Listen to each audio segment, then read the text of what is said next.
Sumabak na sa taping ang mga bigating artista ng much-awaited serye na Incognito. Si Daniel Padilla may action scene agad. Yan at iba pa sa report ni MJ Marfori.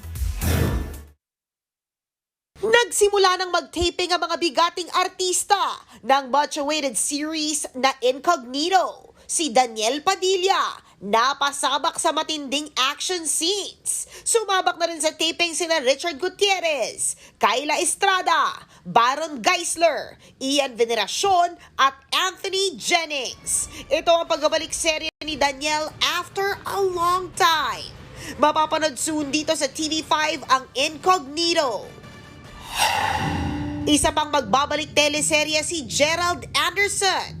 This time, magpapaka-hero siya para sa seryeng Nobody. Chika ni Gerald sa News 5, tatalakay ito sa ilang issue ngayon sa bansa. We have to be na ito yung pinagdadaanan ng mga Pilipino because of the bad or good decisions ng mga people in power. 2 taon na raw nang huling gumawa ng major series si Gerald. Kaya naman, tao lang. Nafe-feel niya raw rin na minsan, he's a nobody. Tao pa rin kami. We have our insecurities, we have our doubts, we have our, even with career, minsan, I'll be like, okay ba career ko? And then I'll look back, what am I saying? Napakaswerte ko, di ba? Mapapanood din soon dito sa Kapatid Network ang Nobody.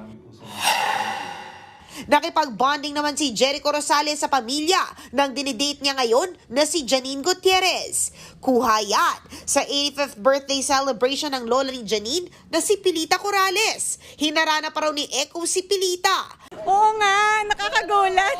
It was so nice. Intimate celebration lang, like family and close friends. Malapit na rin mapanood soon dito sa TV5 sina Jericho at Janine sa primetime serye na Lavender Fields. Muli na namang nagbigay pagkilala ang husay ng Kapatid Network sa larangan ng pagbabalita. Itinanghal ang Frontline Pilipinas bilang Best TV News Program. Kinilala naman si News 5 Chief Lucy Cruz Valdez bilang Best TV News Program Host. Ang One News at One PH naman ng Signal TV ang kinilalang TV Station of the Year. Naniniwala kami na napaka-importante ng mga award na ganito para rin ipakita sa aming mga manonood na meron kaming pinanghahawakan pagdating sa impormasyong may saysay at may maitutulong na malaki sa pagbabagong kinakailangan gawin sa ating lipunan. Nagbabalita mula sa Frontline, MJ Marfori, News 5. Mga kapatid, Jania Lipon po, laging maging updated sa latest sa entertainment and lifestyle para maging una sa balitaan. Bisitahin at mag-subscribe na sa social media pages ng News 5.